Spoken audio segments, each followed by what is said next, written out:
Bonjour à tous, nous espérons que vous vous portez bien.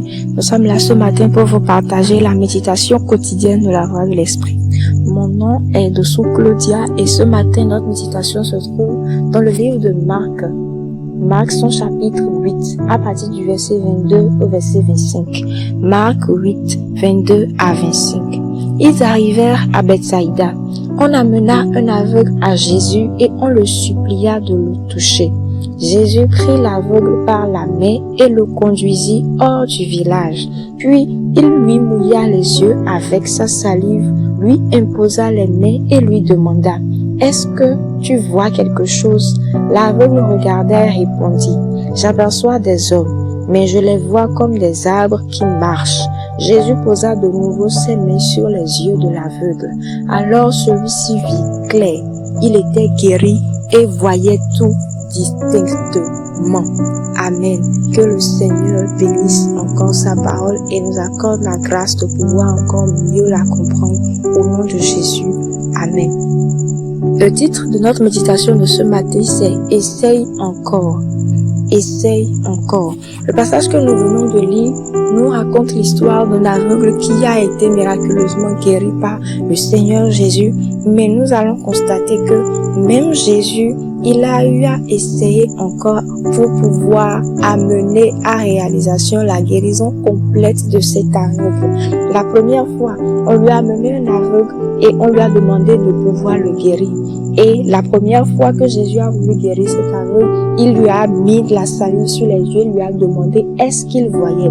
La Bible a dit que l'aveugle a répondu qu'il voyait, mais il voit des hommes comme étant des arbres qui sont en train de marcher.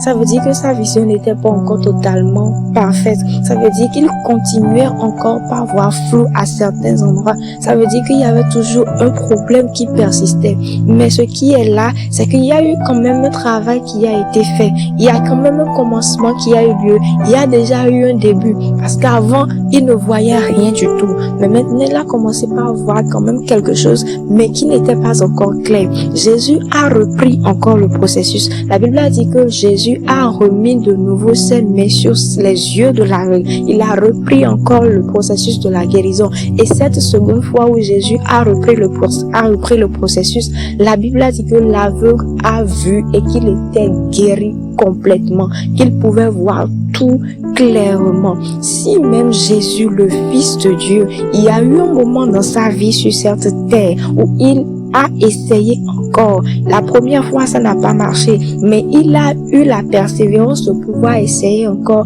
Alors nous qui sommes ses enfants, dans des situations que nous rencontrons qui sont parfois difficiles ou que nous voyons que ce sont des situations compliquées, nous devons cultiver cette nature-là de pouvoir être persévérant et de pouvoir encore essayer. Essaye encore et essaye encore. Continue toujours par chercher Dieu dans la prière. Continue toujours Dieu par chercher la face de Dieu dans la prière. Ne sois jamais fatigué de continuer par chercher le Seigneur. Ne sois jamais découragé de continuer encore par faire ce que tu faisais. Ne regarde pas la situation que tu traverses pour commencer par juger Dieu ou pour commencer par te faire des illusions par rapport au Seigneur Jésus. Ne permets pas que le diable puisse te mettre de faux raisonnements qui vont t'empêcher de pouvoir continuer dans cette bonne marche que tu avais entrepris depuis le début. Continue toujours dans cette vie de prière. Continue toujours dans la méditation de la parole que tu avais commencé. N'abandonne pas cela juste parce que tu vois que la situation est compliquée. Mais si Jésus lui-même, il a eu, lui qui est le Fils de Dieu, qui peut tout faire, il lui est arrivé ne serait-ce que déjà une fois de pouvoir essayer encore le processus de la guérison. C'est que nous aussi, en tant que chrétiens, nous devons encore essayer. Nous devons toujours persévérer jusqu'à ce que le Seigneur puisse nous répondre favorablement. Et remarquons également quelque chose d'autre dans ce passage. La Bible a dit que lorsqu'on lui a amené l'aveugle, qu'il a conduit l'aveugle hors du village. La Bible n'a pas mentionné la raison pour laquelle Jésus a emmené l'aveugle hors du village. Mais une chose est sûre, lorsqu'il l'a emmené hors du village, le miracle, il a été possible. Parfois, dans des situations que nous vivons, il est nécessaire que nous quittions certaines choses avant que le Seigneur nous accorde la grâce de pouvoir persévérer. Je ne sais pas, peut-être que si Jésus était resté dans le village et que la première fois le miracle n'avait pas eu lieu, peut-être que la foule allait commencer par croire que Jésus n'était plus puissant. ou que la foule allait commencer par murmurer, ou que la foule allait même peut-être vouloir essayer d'empêcher Jésus de pouvoir continuer, et à la fin, nous n'allons pas obtenir le résultat que nous avons obtenu. Mais dans certaines situations, il est très important et il est parfois nécessaire que nous quittions certaines choses. Ici, le village pourrait représenter peut-être un certain endroit. Il est nécessaire que tu sois hors d'un certain milieu. Il est nécessaire que tu sois hors de certaines compagnies. Il est nécessaire que tu sois hors d'un certain endroit, d'un certain lieu, ou même de certains comportements. Il est possible que ce soit certains comportements ou certaines pratiques que tu faisais que tu dois forcément quitter.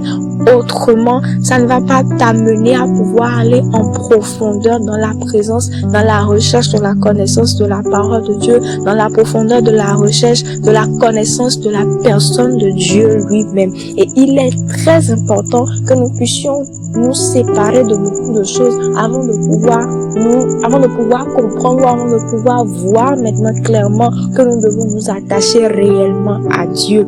Que le Seigneur puisse nous accorder sa grâce de pouvoir toujours rester persévérants, toujours rester des personnes qui cherchent à le connaître malgré la difficulté de la situation, malgré la complexité de la situation que nous vivons. Que le Seigneur nous accorde la grâce par le moyen de son Saint-Esprit de toujours continuer par essayer encore par prier, essayer encore de méditer, essayer encore d'aller à l'église, essayer encore d'écouter des enseignements, toujours essayer de toujours garder la foi au nom de Jésus.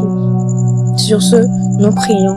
Seigneur, nous te rendons grâce pour ta parole que tu nous as donnée. Nous te disons merci parce que nous savons, Jésus, que tu nous aimes et que tu ne veux pas nous voir, éternel Dieu, prendre, Seigneur, un mauvais chemin. C'est pourquoi nous te supplions, nous te demandons, Saint-Esprit de Dieu, que tu nous donnes la force et le courage de toujours rester persévérant dans les moments difficiles. Donne-nous, éternel Dieu, de toujours continuer par essayer encore, même lorsque la situation va vouloir nous amener à pouvoir penser ou à pouvoir imaginer le contraire. Seigneur, aide-nous à toujours demeurer dans ta présence. Aide-nous à toujours, Seigneur, te rechercher constamment, peu importe la complexité de la situation que nous vivons. Et donne-nous, Seigneur, de toujours, Seigneur, continuer par faire ta volonté, toujours continuer par t'obéir dans le nom de Jésus. Merci, Seigneur, pour ce que tu fais. C'est dans le nom de Jésus que nous avons prié. Amen. Que le Seigneur vous bénisse.